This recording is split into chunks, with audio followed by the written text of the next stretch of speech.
Hello નમસ્કાર વિદ્યાર્થી મિત્રો। તો વિદ્યાર્થી મિત્રો 25/7/2024 એટલે કે ગુજરાત માધ્યમિક અને ઉચ્ચતર માધ્યમિક શિક્ષણ બોર્ડ ગાંધીનગર દ્વારા જે પ્રશ્ન બેંક આધારિત એકમ કસોટી લેવામાં આવી રહી છે। તો વિદ્યાર્થી મિત્રો આજે આપણે પ્રકરણ 1 અને પર્યાવરણ એટલે કે પ્રકરણ 13 આધારિત એટલે કે બે પ્રકરણનું જે એકમ કસોટી લેવાની છે એની અંદર આપણે प्रश्न बेंकનું આપણે સોલ્યુશન જોવાના છે વિદ્યાર્થી મિત્રો। તો સૌથી પહેલાં આપણને કીધું છે સમાવેશ પ્રકરણ છે પ્રકરણ 1 અને રાસાયણિક પ્રક્રિયા અને સમીકરણ પ્રકરણ 13 આપનું પર્યાવરણ। નીચેના પ્રશ્ન બેંકમાંથી સૂચના મુજબ શાળાએ પોતાની રીતે 25 ગુણનું એકમ કસોટી લેવાનું રહેશે। દરેક અધ્યાય નિષ્પાતની નક્કી કરેલા ગુણ પ્રમાણે પ્રશ્નો પસંદ કરવાના રહેશે। દરેક પ્રકારના સમાન ન્યાય મળે તે જોવાનું રહેશે એટલે કે દરેક પ્રકારના સરખા ન્યાય પ્રમાણે તમને એકમ કસોટી લેવામાં આવશે। સેક્શન એ ની અંદર કુલ 7 ગુણના પ્રશ્નો છે। તો વિદ્યાર્થી મિત્રો સૌથી પહેલાં આપણે ચર્ચા કરીએ સામગ્રી પદાર્થ સજીવો ઘટનાઓ અને પ્રક્રિયાઓને ગુણધર્મો તથા લાક્ષણિકતાઓના આધારે જુદા પાડે છે। તો આપણે વિદ્યાર્થી મિત્રો જોવાનું છે કે પ્રશ્નો 1 વિભાગમાં કુલ 15 પ્રશ્નો આપેલા છે જે પૈકી કોઈપણ 3 પ્રશ્નોના ઉત્તર આપણે લખવાના છે। 3 ગુણના છે વિદ્યાર્થી મિત્રો। તો આપણને ખબર છે નીચે આપેલા પ્રક્રિયા માટેના વિધાનો પૈકી કયું વિધાન ખોટો છે।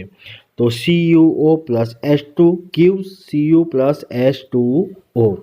અહીંયા ઓપ્શન 4 આપ્યા છે। કોપરનું રિએક્શન પામે છે, પાણીનું ઓક્સિડેશન પામે છે, હાઇડ્રોજન ઓક્સિજન પામે છે અને કોપર ઓક્સાઇડ રિએક્શન પામે છે।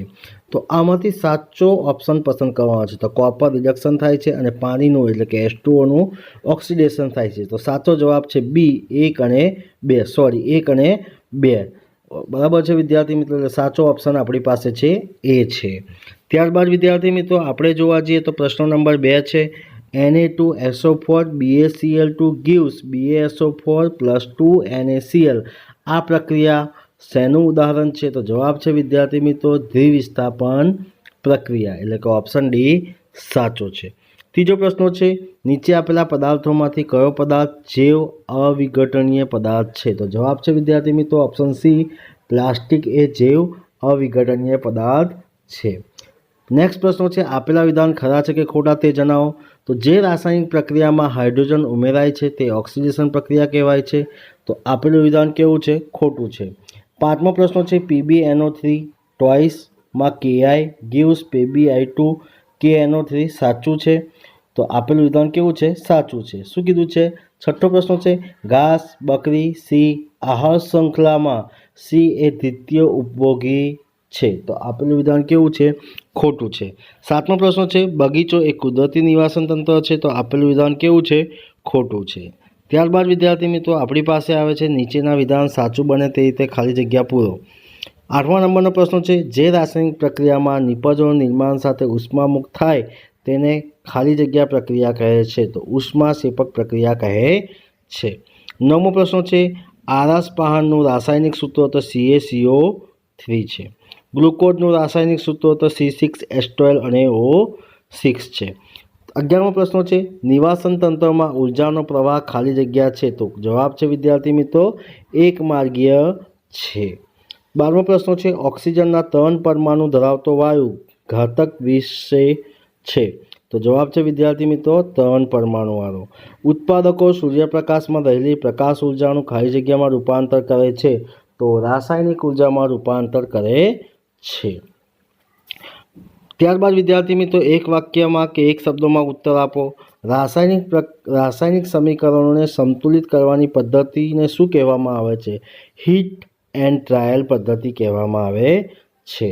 UNEPનું પૂરું નામ તો યુનાઇટેડ નેશન એન્વાયરમેન્ટ પ્રોગ્રામ છે। ત્યારબાદ વિદ્યાર્થી મિત્રો પ્રશ્ન 1બ વિભાગમાં કુલ 10 પ્રશ્નો આપેલા છે જે પૈકી કોઈપણ 2 પ્રશ્નોના ઉત્તર ટૂંકમાં આપવાના છે।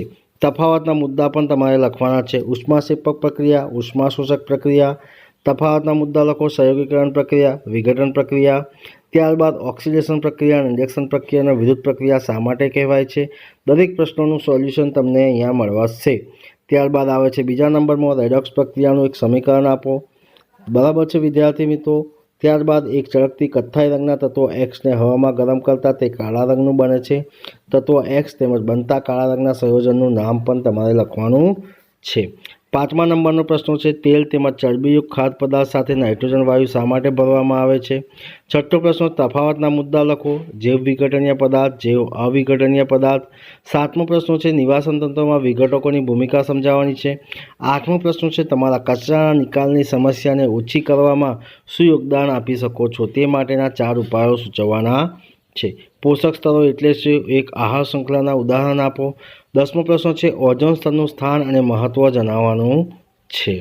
ત્યારબાદ સેક્શન બી આવે છે જે 6 ગુણના પ્રશ્નો છે. વિદ્યાર્થી મિત્રો, સૌથી પહેલાં એની અંદર નીચે આપેલા વિધાન માટે આપેલા વિકલ્પોમાંથી સાચો વિકલ્પ પસંદ કરીને જવાબ લખવાનો છે.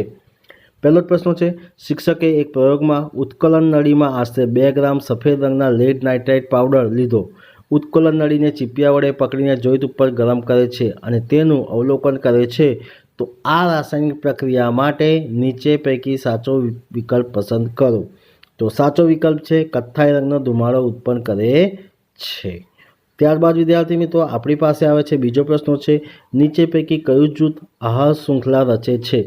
તો ઘાસ, બકરી અને મનુષ્ય એ આહાર શૃંખલા રચે છે. ત્યારબાદ આવે છે નીચેના વિધાન સાચું બને તે રીતે ખાલી જગ્યા પૂરો. તો આકૃતિ આપી છે, આકૃતિ આધારિત આપણે પ્રશ્નો લખવાના છે. ઉપયુક્ત આકૃતિમાં દર્શાવેલા પાણીના વિઘટનના પ્રયોગમાં એનોડ ઉપર ખાલી જગ્યા વાયુ પ્રાપ્ત થાય છે. તો એનોડ ઉપર કયો વાયુ પ્રાપ્ત થાય છે?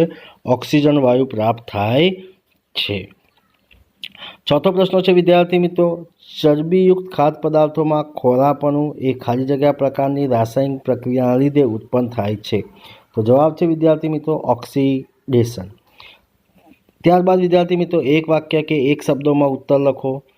પાંચમા નંબરનો પ્રશ્ન છે બટાટાની ચિપ્સની પેકિંગમાં ચિપ્સનું ઓક્સિડેશન થતું અટકાવવા માટે કયો વાયુ ભરવામાં આવે છે? તો જવાબ છે વિદ્યાર્થી મિત્રો નાઇટ્રોજન જેવા નિષ્ક્રિય વાયુ ભરવામાં આવે છે. છઠ્ઠો પ્રશ્ન છે શ્વેત શ્યામ ફોટોગ્રાફીમાં કયા રાસાયણિક પદાર્થોનો ઉપયોગ થાય છે? તો જવાબ છે વિદ્યાર્થી મિત્રો સિલ્વર બ્રોમાઇડ કે સિલ્વર ક્લોરાઇડ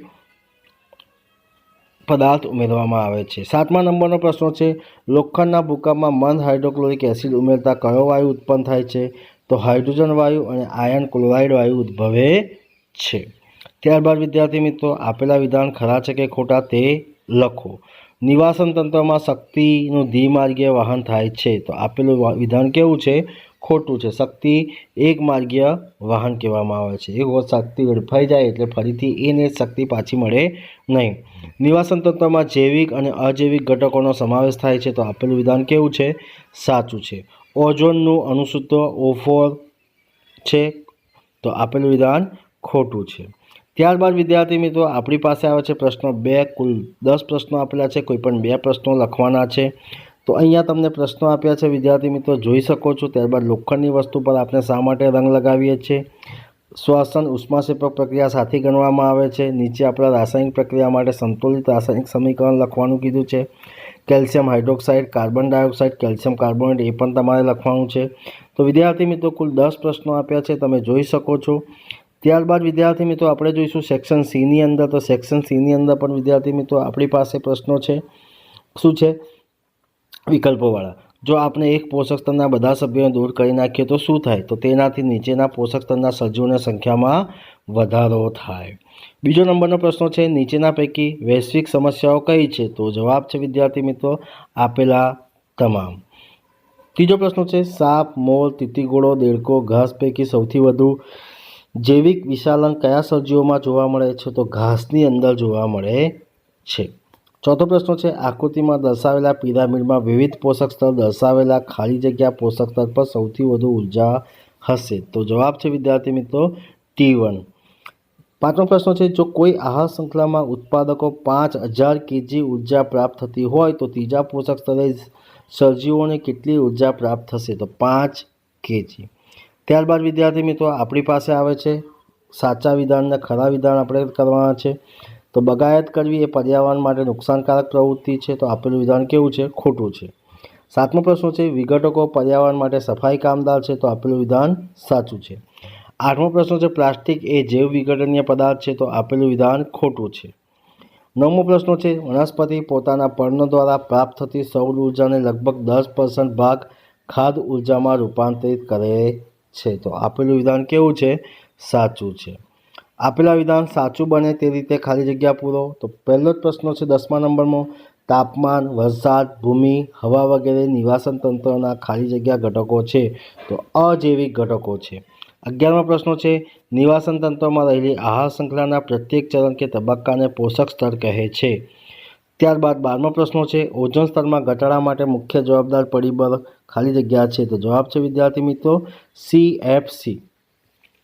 13મો પ્રશ્ન છે, CFCનું પૂરું નામ જણાવો. ક્લોરોફ્લોરોકાર્બન. માછલીઘર કેવા પ્રકારના નિવાસન તંત્ર છે? માનવ સર્જિત છે. માનવીમાં ત્વચાના કેન્સર માટે કયા વિકિરણો જવાબદાર છે તો પારજાંબલી વિકિરણો જવાબદાર છે. ત્યારબાદ વિદ્યાર્થી મિત્રો નેક્સ્ટ પ્રશ્નો આપ્યા છે પ્રશ્નો 3બ, જે કુલ 5 પ્રશ્નો છે, ગમે તે એક લખવાના છે. બધા જ પ્રશ્નો વિદ્યાર્થી મિત્રો બિલકુલ ઇઝી છે. ત્યારબાદ વિદ્યાર્થી મિત્રો વાત કરીએ પ્રશ્ન નંબર 5ની અંદર. તો પ્રશ્ન નંબર 5ની અંદર આપણે જોવા જઈએ તો વિદ્યાર્થી મિત્રો અહીંયા આગળ છે, ઉપયુક્ત પ્રક્રિયામાં ઉત્પન્ન થતા કાળા રંગના પદાર્થનું નામ જણાવો તો કોપર ઓક્સાઇડ. રાસાયણિક પ્રક્રિયા તો કોપર સાથે ઓક્સિજન સાથે copper plus oxygen gives to CuO. બરાબર છે વિદ્યાર્થી મિત્રો. રાસાયણિક પ્રક્રિયાના પ્રકાર જણાવો તો ઓક્સિડેશન પ્રક્રિયા એ રાસાયણિક પ્રક્રિયાના પ્રકાર છે. ત્યારબાદ વિદ્યાર્થી મિત્રો વિભાગ ડીની અંદર આપણને પ્રશ્નો આપ્યા છે તે આપણે જોઈ શકીએ છીએ વિદ્યાર્થી મિત્રો. તો વિદ્યાર્થી મિત્રો આ હતું વિભાગ A, B, C અને Dના પ્રશ્નો. તો વિદ્યાર્થી મિત્રો આપણે મોટા પ્રશ્નોની પણ ચર્ચા કરીશું. અત્યારે વિદ્યાર્થી મિત્રો આપણે શોર્ટ ક્વેશ્ચન, MCQ, ખાલી જગ્યા, એક વાક્યના પ્રશ્નોના જવાબની ચર્ચા કરી છે. તો વિદ્યાર્થી મિત્રો પાર્ટ 2ની અંદર આપણે મોટા પ્રશ્નોની ચર્ચા કરવાના છે. તો વિદ્યાર્થી મિત્રો આ વિડીયો તમને ગમ્યો હોય તો લાઇક કરજો, શેર કરજો અને કમેન્ટ કરજો. અને જો ચેનલને સબસ્ક્રાઈબ ના કરી હોય તો સબસ્ક્રાઈબ કરવાનું પણ ભૂલતા નહીં. જય હિન્દ, જય ભારત.